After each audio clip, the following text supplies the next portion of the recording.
የአማራ ፋኖ ብሔራዊ ኃይል የማዕከላዊ ኮማንድ አባልና የጎጃም ቀጠና ሰብሳቢው አርበኛ ዘመነ ካሴ ለመላው የእስልምና እምነት ተከታዮች እንኳን ለ1446ኛው የመስዋዕትነትና የመታዘዝ ታላቅ እስላማዊ በዓል ኢድ አል አድሃ አረፋ በዓል በሰላም አደረሳችሁ ብሏል። ብላክ ላይን ሚዲያም ለመላው የእስልምና እምነት ተከታዮች እንኳን ለኢድ አል አድሃ አረፋ በዓል አደረሳችሁ እንላለን። በዛሬው ቆይታችን የመተከል ውሎን በተመለከተ አሳዛኝ መረጃዎች ተሰምተዋል፣ እንነግራችኋለን። የሸዋ ጀግኖች የስለላና የማግባባት ጥበብ በተግባር ስለታየበት ሁነት መረጃ ይዘናል። በመይሳው ካሳ ምድር ቋራ የተሰራውን አስደናቂ ጀብዱ የተመለከተ መረጃም ወደ እናንተ ይደርሳል። የጠቅላይ ሚኒስትሩ ህመም ጉዳይም የመረጃችን አካል ነው። ሰላም ጤና ፍቅር በያላችሁበት ይድረሳችሁ ውድ የብላክ ላይን ሚዲያ ቤተሰቦቻችን፣ ብትሰሟቸው እናንተን ይመጥናሉ ብለን ያዘጋጀናቸውን እነዚህንና መሰል መረጃዎች ወደ እናንተ እናቀርባለን። መተከል እልቂት ሆኗል። ቡለን የአገዛዙ የጫካ ክንፍ ገብቷል። የኢድ ሶላት አልተሰገደም። አካባቢው በኦነግ ስር ሙሉ ለሙሉ ገብቷል። መንግስት ሸኔ እያለ የሚጠራው የጫካ ቅርንጫፉ ኦነግ በቤሻንጉል ጉሙዝ ክልል በመተከል ዞን ቡለን ከተማን መቆጣጠሩን የአካባቢው ነዋሪዎች ገለጹ። ዛሬ ጠዋት 12 ሰዓት ጀምሮ ቡድኑ ድንገተኛ ወረራ በመፈጸምና ድንገት ተኩስ በመክፈት በቡለን ከ12 ሰው በላይ እንዲሁም በርበር ላይ 3 ሰዎች መሞታቸው ምንጮች ገልጸዋል። በዚህ የተነሳ ዛሬ በእስልምና እምነት ተከታዮች የሚከበረውን የአረፋ በዓል የሰላት ስግደት ሳይካሄድ ቀርቷል። በአካባቢው የሚኖሩ ዜጎችም የኦነግ ታጣቂዎች በከተማቸው ውስጥ ወረራ እየፈጸሙ እንደሆነ ተናግረዋል። የአካባቢው ነዋሪዎች እንደገለጹት ባለው የጸጥታ ችግር የተነሳ በርካታ ሰላማዊ ሰዎች ላይ ጉዳት እየደረሰ ነው፣ የሚመለከተው አካል ይድረስልን ብለዋል። በአካባቢዎቹ የመንግስት ታጣቂዎች የሉም የሚሉት ነዋሪዎቹ ታጣቂዎቹ በተመረጡ ሰዎች ላይ ጉዳት እያደረሱ ነው፣ የሚመለከተው አካል ይድረስልን ብለዋል። ከሰሞኑ የቦሮ ዴሞክራሲያዊ ፓርቲ የመተከል ዞን ከቤሻንጉል ጉሙዝ ክልል ዋና ከተማ አሶሳ በጣም በብዙ ርቀት ስለምትገኝ በክልል መደራጀት አለበት በሚል ለሀገራዊ ምክክር ኮሚሽኑ አጀንዳ ማስገባቱ ይታወቃል። በቡለን ወረዳ የአካባቢው ነዋሪዎች በወረዳው ላይ ሰላም ጠፍቷል፣ የሚመለከተው አካል ምን እያደረገ ነው በሚል ከሰሞኑ ድምፁን እያሰማ እንደነበር ይታወቃል። የቋራ ጀግኖች አስደናቂ ተጋድሎ እያደረጉ ነው። የአማራ ፋኖ ብሔራዊ ኃይል ጎንደር ቀጠና መይሳው ካሳ ሁለተኛ ኮር ቋራ ኦሜርላ ክፍለ ጦር ነብሮ ብርጌድ በቋራ ወረዳ ገለጎ ከተማ ወጣ ብሎ በምትገኘዋ ሽመልግር ተብሎ ከሚጠራው መንገድ ላይ ከነብሰ ገበያ ቁጥር 4 ተጭኖ ወደ በሙር እየተጓዘ የነበረ የምርኮኛው ብርሃኑ ጁላ ኮማንዶ ላይ እርምጃ ወስዷል። በተወሰደ እርምጃም ከ30 በላይ የሰራዊቱ አባል ቁስለኛ ሲሆን በርካታው ተደምስሷል ተብሏል። ገለጎ ከተማ ላይም ከፍተኛ ውጥረትና የጦርነት ድባብ እንዳለ የቋራ ኦሜርላ ክፍለ ጦር የህዝብ ግንኙነት ኃላፊ አርበኛ አስቻሉ አለባቸው ገልጿል። የብልጽግናው መንግስት በብዛት ከተቀጣባቸው ቦታዎች ውስጥ አንዱ ቋራ መሆኑ ይታወቃል። ቋራ የአማራ ፋኖ ብሔራዊ ኃይል የተመሰረተበት የአንድነት ብስራትም የተሰማበት የቃል ኪዳን ምድር ነው። በዚሁ በጎንደር ቀጠና በተካሄደው ዘመቻ ኮማንዶ በላይ የአገዛዙን ኮሎኔል ወልዴ መንገሻን ጨምሮ ከ200 በላይ የብልጽግናን ሰራዊት መደምሰሱ ተነግሯል። የአማራ ፋኖ ብሔራዊ ኃይል ጎንደር ቀጠና የዳግማዊ ቴዎድሮስ 5ኛ ኮር ጥቁር አንበሳ ክፍለ ጦር ጎንደር የበጋሻው ክፍለ ጦር ዞዛምባ ንጉስ ክፍለ ጦር መብረክ ክፍለ ጦር ፋናዮቤ ክፍለ ጦር እንዲሁም መሐንዲሶች በጋራ ባደረጉት የደፈጣ ጥቃት ልዩ ስሙ አርኖ ጋርኖ ከሚባለው ቦታ ማለትም ከጎንደር ባህር ዳር መስመር ከአዲስ ዘመን ወደ ጎንደር ሲንቀሳቀስ የነበረውን የአብይ አህመድ ዙፋን ጠባቂ ሰራዊት በብዛት የተደመሰሰ ሲሆን ኮሎኔል ወልዴ መንገሻ የተባለ የመከላከያ መኮንንና ሌሎችን የአድማ ብተና አመራሮች ጨምሮ ተደምስሰዋል። በዚህ አውደ ውጊያ 3 የብልጽግና መጠቀሚያ ፓትሮሎች አገልግሎት እንዳይሰጡ ተደርገው ወድመዋል ተብሏል። በአውደ ውጊያው አገዛዙ 3 መኪና አስከሬንና ቁስለኛውን እየጎተተ ወደ መጣበት ተመልሷል። የተደመሰሰው የሰራዊቱ ብዛትም 200 መሆኑ ተረጋግጧል። በዚህ ምት የተበሳጨው ሰራዊቱ የኢንፍራንስ ጤና ጣቢያ ባለሙያዎችን መከላከያ እኔን ነው የምታክሙ፣ አርባ ብተናው ደግሞ እኔን ነው የምታክሙ እያለ ሲደበድባቸው ውሏል ተብሏል። መረጃ እንዳያወጡበትም የጤና ባለሙያዎችን ስልክ እንደጠረነፈ ተረጋግጧል። ነበልባሎቹ በአስደናቂ ስቦ ማስከዳት ግዳጃቸውን እየተወጡ እንደሆነ ተሰምቷል። የአማራ ፋኖ ብሔራዊ ኃይል በመላው አማራ እየተጠቀመበት ባለው ስቦ የማስከዳት ስልት ከሰም ክፍለ ጦር ነበልባል ብርጌድም በርካታ የአገዛዙን ሰራዊት በማስኮብለል እየበታተናቸው ነው ተብሏል። ወደ ምንጃር ሸንኮራ ነበልባል ብርጌድ የመጣው 4 ክፍለ ጦርና 1 ሻለቃ ኮማንዶ ውስጥ ነበልባሎቹ ወደ ውስጥ ስቦ በማስገባት የአገዛዙን ሰራዊት አባላት ወደ ነበልባል ብርጌድ እንዲቀላቀሉ አድርገዋል። የስቦ ማስከዳቱ ስልት ተጠናክሮ እንደሚቀጥል የአማራ ፋኖ ብሔራዊ ኃይል ከሰም ክፍለ ጦር ነበልባል ብርጌድ ዋና ጦር አዛዥ 50 አለቃ ፍቃዱ ጥላውን አስታውቋል። አገዛዙ ወደ ምንጃር ሸንኮራ ኃይል ጨምሮ በተለያዩ አቅጣጫ በማስገባት ፋኖን በእጅ ይዛለው የተቀሩትን እበታትናለሁ በማለት ቢመጣም የነበልባል ጦር አዛዦችና አመራሮች በመመካከር አናብስቶቹ የነበልባል ተዋጊዎች ተበታትነው እንዲሰርጉ ትዕዛዝ ከተሰጣቸው በኋላ እንዲያስስ የወጣው የአገዛዙ ሰራዊት በነበልባል ደህንነት አባሎቻችን ወደ ነበልባል እንዲቀላቀሉ ምቹ ሁኔታ በማመቻቸት በአንድ ጊዜ በሁለት አቅጣጫ ወደ ነበልባል ብርጌድ መግባታቸው ተነግሯል። በተመሳሳይ በየአቅጣጫው ትጥቃቸውን ለገበሬ እያስታጠቁ ወደ አገራቸው የተበታተኑ የአገዛዙ ሰራዊት አባላትም በርካቶች ናቸው ተብሏል። ይህ በእንዲህ እንዳለ በአሁኑ ሰዓት በአገዛዙ ውስጥ ያሉት አባላት ሁሉም መውጣትና መበታተን ስለሚፈልጉ ለመካድ ሲመካከሩ እንኳን ለመውጣት ባይመቻቸው ይቀሩ ይሆናል እንጂ አንድ ሚስጥር አያወጡም፣ ጓዳቸውንም አሳልፈው አይሰጡም ነው የተባለው። 8 አባላት በአንድነት በአንድ አቅጣጫ ተመካክረው ሽፋን እየተሰጣጡ ወጥተው ፋኖን መቀላቀላቸው ለዚህ ማሳያ ነው ተብሏል። አሁንም የአገዛዙን ሰራዊት አባላት በየቀበሌውና ጎጡ እየሳቡ እንዲበታተኑና እንዲክዱ ማድረጉ ተጠናክሮ ይቀጥላል ተብሏል። በአማራ ፋኖ ብሔራዊ ኃይል ጎጃም ቀጠና የጎጃም አገው ምድር 3ኛ ክፍለ ጦርም በአገዛዙ ኃይል እርምጃ ወስዷል። በጊዮን ብርጌድ ስር የምትገኘው በቀጠናው የብልጽግናው አገዛዝ የራስ ምታት የሆነችው አይበገሬዋ ግትም ሻለቃ አሮጌው ከተማ መሽጎ በነበረ ባንዳ ሚኒሻ ላይ መብረቃዊ ጥቃት ሰንዝራለች ተብሏል። በዚህም 2 ባንዳ ሚኒሻዎች ላይ እስከ ወዲያኛው የማሰናበት እርምጃ ተወስዷል። ቁጥሩ ለጊዜው ያልታወቀ ሚኒሻም መቁሰሉ ተናግሯል። የአናብስቶቹን ምት መቋቋም ያቃተው ባንዳ ሚኒሻ እግሬ አውጭኝ ብሎ ፈርጥጧል ተብሏል።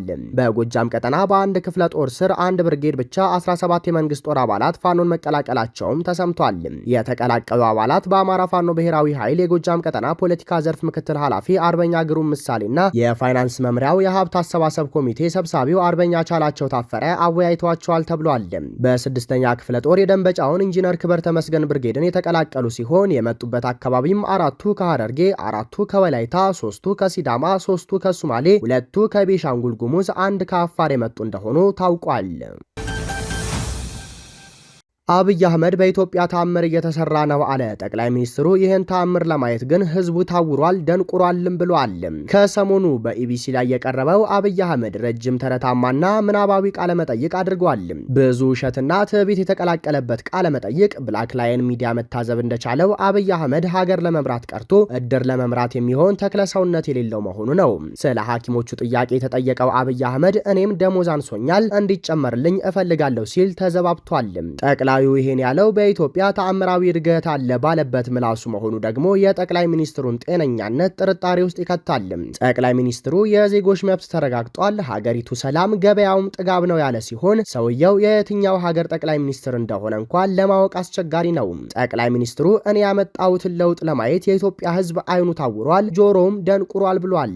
ይህን አይነት የአብይ አህመድ የተዛባ የስነ ልቦና ሰዎች ናሪስት ፐርሰናሊቲ ዲስኦርደር ወይም ግላዊ የተዛንፎ በሽታ ይሉታል።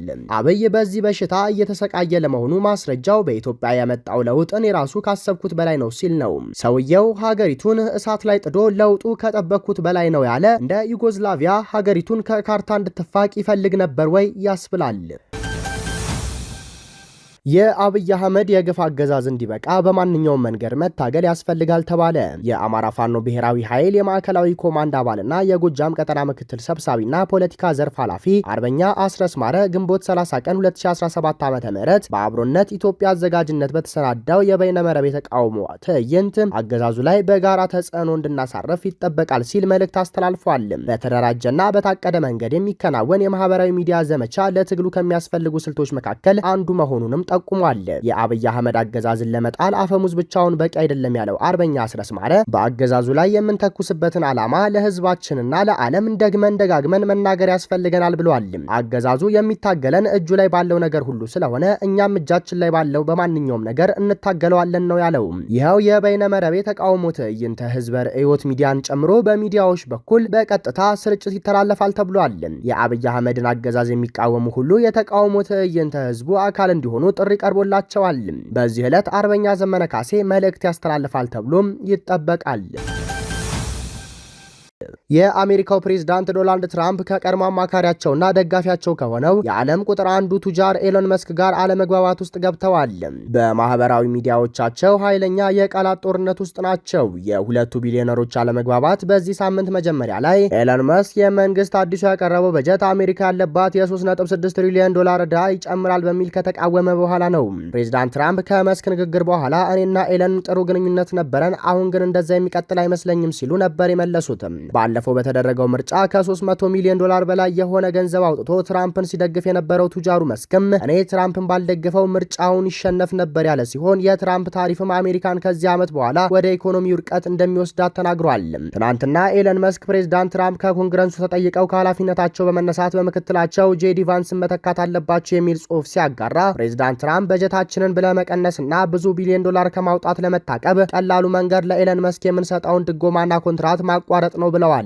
ሁለቱ ቢሊዮነሮች የየራሳቸው ማህበራዊ ሚዲያ ሲኖራቸው ኤለን መስክ በኤክስ ትራምፕን ደግሞ በትሩዝ መልስ ሲመላለሱ ውለዋል። የኤለን መስኩ ድርጅት ቴስላም ካለመግባባቱ በኋላ የአክሲዮን ዋጋው በ14 በመቶ የቀነሰ ሲሆን በታሪኩ ከፍተኛ የሆነውን የ150 ቢሊዮን ዶላር የገበያ ዋጋም በአንድ ቀን አጥቷል። ኤለን መስክ ከ129 ቀናት በኋላ ባለፈው ሳምንት ከተሾመበት ኃላፊነት የለቀቀ ሲሆን ኃላፊነቱ የመንግስትን ብክነት መቀነስ ላይ ያተኮረ ነበር። ከቀናት በኋላ መስክ በማህበራዊ ሚዲያው የቀረበው በጀት በአሜሪካን ዕዳ የሚጨምር ነው የምታጸድቁ ሰዎች ማፈር አለባችሁ ካለ በኋላ ፕሬዝዳንት ትራምፕ ስለ ድርጅቱ ከማንም ሰው የተሻለ ኤለን መስክ ያውቃል፣ ድንገት ተነስቶ ችግር መፍጠሩ አናዶኛል ብለዋል። መስክ አዲስ ፓርቲ መመስረት አለበትም የሚል ሀሳብ እያቀረቡ ናቸው። ኤለን መስክ በኃላፊነት በነበረበት ወቅት የአሜሪካ የተራድኦ ድርጅት ጨምሮ በርካታ የአሜሪካ የመንግስት ተቋማት አላግባብ ወጪ እያወጡ ነው በሚል በከፊልና ሙሉ ለሙሉ እንዲዘጉ ያደረገ ሲሆን በተግባሩ 180 ቢሊዮን ዶላር ማዳኑ ተገልጿል። የሁለቱ ሰዎች አለመግባባት የአሜሪካን ፖለቲካና ኢኮኖሚ ወደ ሌላ አቅጣጫ እየወሰደ እንደሆነም ተመላክቷል። ዶናልድ ትራምፕ የ12 ሀገራት ዜጎች ዩናይትድ ስቴትስ እንዳይገቡ የጣሉትን እገዳ ተቃውሞ አስነስቶባቸዋል። እኛን መጉዳት የሚፈልጉ ሰዎች ወደ ሀገራችን እንዲገቡ አንፈቅድም በማለት ፕሬዝዳንቱ ትናንት የፈረሙት አዲስ መመሪያ የሚመለከታቸው የአፍጋኒስታን፣ ሚያንማር፣ ቻድ፣ ኮንጎ፣ ኢኳቶሪያል ጊኒ፣ ኤርትራ፣ ሄይቲ፣ ኢራን፣ ሊቢያ፣ ሶማሊያ፣ ሱዳን እና የየመን ዜጎች እገዳ የተጣለባቸው ሲሆን ቡሩንዲን ጨምሮ 7 ሀገራት ደግሞ በከፊል ተጥሏል። ይህንንም ተከትሎ የአፍሪካ ህብረት ጨምሮ እገዳው የተጣለበት ሀገራት ተቃውሟቸውን እያሰሙ ነው። ውሳኔውን በጽኑ ካወገዙ መካከል ኮንጎ አንዷ ስትሆን የኮንጎ ሪፐብሊክ መንግስት ቃል አቀባይ ቲዮሪ ሙኒንጋላ ኮንጎ አሸባሪ ሀገር አይደለችም፣ የትኛውንም አሸባሪ አትይዝም፣ የሽብርተኝነት ዝንባሌ እንዳላት አይታወቅም፣ ምናልባትም አለመግባባት ነው ብለን እናስባለን ብለዋል። ኢራን በበኩሏ የብሔራዊ ኢራን አሜሪካን ካውንስል ፕሬዝዳንት ጀማል አብዲን በበኩሉ የእገዳው ተጽዕኖ እንደገና በሰርግ በቀብር ስነስርዓት ላይ ወይም ልጅ በሚወለድበት ጊዜ የሚወዷቸውን ሰዎች ማየት እንዳይችሉ ተነፍገዋል ብላለች። ሃይፒ ኦክስፋም አሜሪካ ፕሬዝዳንታዊ ማክስማን ውሳኔው ስለ ብሔራዊ ደህንነት አይደለም ብለዋል። ማክስማን ይህ ክፍፍልን መዝራት በዩናይትድ ስቴትስ ውስጥ ደህንነትንና እድልን የሚፈልጉ ማህበረሰቦችን ማጥላላት ነው ብለዋል። ሶማሊያም በአሜሪካ የሶማሊያ አምባሳደር ዳሂር ሐሰን አብዲ በሰጡት መግለጫ ሞቃዲሾ ከዩናይትድ ስቴትስ ጋር ያላትን የቆየ ግንኙነት ከፍ አድርገው ይመለከቱታል ብለን እናስባለን። ሶማሊያ የተነሱትን ስጋቶች ለመፍታት ውይይት ለማድረግ ዝግጁ ናት ብለዋል።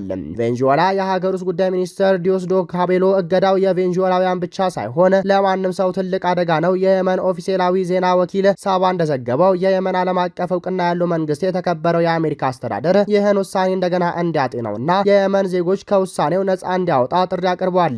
የአፍሪካ ህብረት ኮሚሽን እገዳው በህዝብ ለህዝብ ግንኙነት፣ በትምህርት ልውውጥ፣ በንግድ ስራ ላይ በሚኖረው ግንኙነትና ላለፉት 10 ዓመታት በጥንቃቄ በተጠናከረው ሰፊ የዲፕሎማሲያዊ ግንኙነት ላይ የሚያሳድረው ተጽዕኖ አሳስቦኛል ብሏል። ውድ የብላክ ላይን ሚዲያ ቤተሰቦቻችን ለዛሬ የነበሩን መረጃዎች ይህንን ይመስሉ ነበር። ሌሎች ወቅታዊና ፈጣን መረጃዎችን ለማግኘት ሰብስክራይብ በማድረግ ቤተሰብ ይሁኑ። ሰናይ ጊዜ